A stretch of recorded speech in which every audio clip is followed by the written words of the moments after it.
విజయసాయిరెడ్డి గారి భుజం మీద తుపాకీ పెట్టి మద్యం కేసు అనే గుండ్ల ద్వారా జగన్మోహన్ రెడ్డి గారిని ట్రిగ్గర్ చేయాలనేది ఒక బ్లూ ప్రింట్.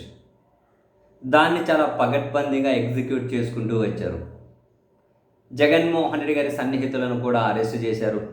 చివరికి తన సీఎంగా ఉన్నప్పుడు సెక్రటరీగా పనిచేసిన ఐఏఎస్ ఆఫీసర్ని, సీనియర్ ఐఏఎస్ని, తన ఓఎస్డీలను కూడా అరెస్ట్ చేసే పరిస్థితి.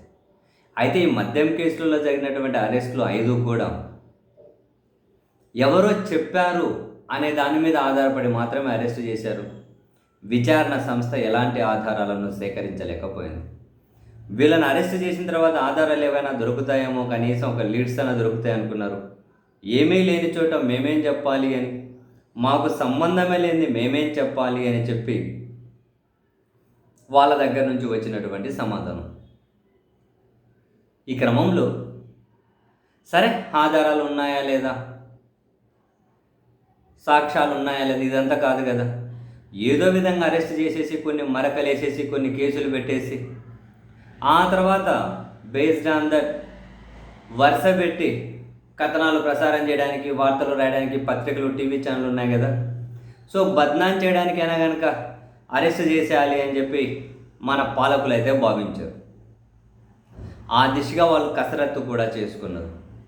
కానీ అనూహ్యంగా జగన్మోహన్ రెడ్డి గారి అరెస్ట్ అనే వార్తలు ఆగిపోయాయి. అండ్ మద్యం కేసులో తన ప్రమేయం అనే వార్తలు తగ్గిపోయాయి. ఈ కేసులో అరెస్ట్ అయిన వాళ్ళ గురించి కూడా ఎక్కడే కనుక కథనాలు కనిపించడం లేదు. అండ్ ముఖ్యమంత్రిగా ఉన్నటువంటి చంద్రబాబు నాయుడు గారే మద్యం కేసుల గురించి మీరెవరూ బయట మాట్లాడకండి అని మినిస్టర్లు కూడా చెప్పాల్సిన పరిస్థితి. ఇదంతా జరగడానికి ముందు నారా లోకేష్ గారు ఢిల్లీ వెళ్ళారు. ప్రధాని గారితో సుదీర్ఘంగా కలిశారు, అన్నం తిన్నారు. అన్నం అంటే ఏదో ఒకటి డిన్నర్ చేశారు. ఆ తర్వాతే చంద్రబాబు నాయుడు గారు మద్యం కేసుల గురించి మాట్లాడొద్దు అని చెప్పారు. అండ్ ఆ తర్వాతే జగన్మోహన్ రెడ్డి గారు కూడా మీడియా సమావేశం మాట్లాడినప్పుడు మొన్న మద్యం కేసులో మీ అరెస్ట్ గురించి మాట్లాడుతున్నారు, మిమ్మల్ని అరెస్ట్ చేస్తారు అని చెప్పి వార్తలు వస్తున్నాయని జగన్ గారిని నేరుగానే అడిగినప్పుడు, వెల్కమ్, ఎవరు వద్దన్నారు, ఇక్కడే ఉన్నాను కదా విజయవాడలో, ఎవరు అడ్డుకున్నారు అన్నారు. ఎవరు అడ్డుకున్నారు, విజయవాడలోనే ఉన్నాను కదా అన్నారు. ఎస్, వెల్కమ్, రమ్మనండి అన్నారు. ముఖ్యమంత్రి గారు మద్యం కేసుల గురించి మాట్లాడకండి అన్నారు. తాను ఢిల్లీ వెళ్ళొచ్చారు. లోకేష్ గారు ఢిల్లీ వెళ్ళారు, చంద్రబాబు గారు ఢిల్లీ వెళ్ళారు, ఈరోజు ఉప ముఖ్యమంత్రి గారు ఢిల్లీ వెళ్ళారు. వీళ్ళందరి ఢిల్లీ పర్యటనలో ఒకటే కామన్ ఎజెండా, జగన్మోహన్ రెడ్డి గారి మీద కేసులు ఆయన అరెస్ట్ చేసే ఎపిసోడ్ కూడా ఉంది. ఈ క్రమంలో ఈరోజు రేపు రాత్రికో పొద్దున్న జగన్ను అరెస్ట్ చేస్తారో అనే దగ్గర నుండి ఇప్పుడు ఆ కేసు గురించి కూడా మాట్లాడకండి అని ప్రభుత్వ పెద్దలు వచ్చే ఈ టైం వరకు, ఈ మధ్యలో ఏం జరిగింది అంటే, ఇప్పటికిప్పుడు అరెస్ట్ చేస్తే మీరు తీవ్రంగా నష్టపోతారు అని ఢిల్లీ పెద్దల నుండి వీళ్ళకు సలహాలు వచ్చాయి అన్నది వెలువడుతున్నటువంటి సమాచారం. అరెస్ట్ చేయడమేముంది, వ్యవస్థలు చేతిలో ఉన్నాయి. కానీ అరెస్ట్ చేసిన తర్వాత మీ దగ్గర ఉన్న ఆధారాలు ఏంటి, బెయిల్ నుంచి బయటకు వచ్చిన తర్వాత జగన్మోహన్ రెడ్డి గారు తీసుకునే రాజకీయ నిర్ణయాలు ఎలా ఉంటాయి, తనను అరెస్ట్ చేస్తే ప్రజల్లో తనకొచ్చే పాజిటివ్నెస్ ఎంత, మీకొచ్చే నెగటివ్ వైబ్స్ ఎన్ని, మీకు వచ్చే నెగటివిటీ ఎంత, ఇవన్నీ బేరీజ్ వేసుకోవాలి. కేవలం వాళ్ళు చెప్పారు వీళ్ళు చెప్పారని ఇటువంటి మాటల మీద పేసాయి జగన్ అరెస్ట్ చేస్తే అరెస్ట్ చేస్తారు, అయిపోతుంది. కానీ బయటకు వచ్చిన తర్వాత దాన్ని రాజకీయంగా ఆయన ఎలాంటి నిర్ణయాలు తీసుకుంటారు అనేది కూడా ఒక అంచనా ఉండాలి.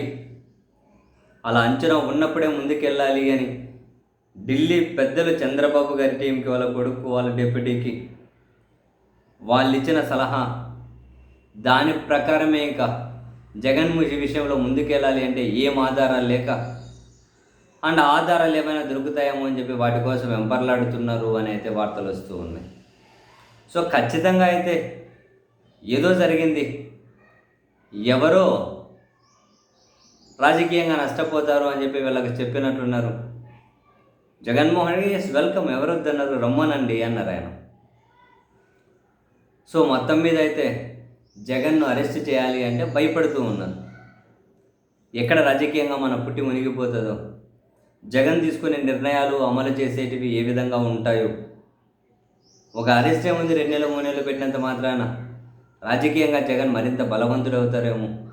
ఒకవేళ అరెస్ట్ అంటూ జరిగితే ఆ తర్వాత జగన్ను బలహీనం చేసే దిశగా మనం ఎలా అసలు ఏం చేయొచ్చు అనే దానికి సంబంధించి మొత్తం అంతా వాళ్ళు ఒక బ్లూ ప్రింట్ లాంటిది రెడీ చేసుకుంటే అప్పుడు ఏమైనా అరెస్ట్ల గురించి ఆలోచించవచ్చేమో. లేకపోతే ఇప్పటికిప్పుడు రాజకీయంగా పుట్టి ముంచేస్తారేమో జగన్ అనే ఒక భయంతో ఢిల్లీ పెద్దలు ఇచ్చినటువంటి సలహాలు సూచనలతోటే ప్రస్తుతానికి ఆలోచనను అయితే పక్కన పెట్టారు. బట్ ఆలోచన ఉంది, ఎగ్జిక్యూషన్ వెళ్ళాలని ఉంది, కానీ భయం. సో ఆ భయంతో కాసేపు అయితే కొన్ని రోజులా, కొన్ని నెలలా, లేకపోతే అసలు వీటి దీని జోలికి పోరా, టైం బౌండ్ అంతా ఎంత అన్నది నాకు తెలియదు, కానీ భయంతో వీళ్ళు ఆగిపోయారన్నది మాత్రం ముమ్మాటికి నిజం.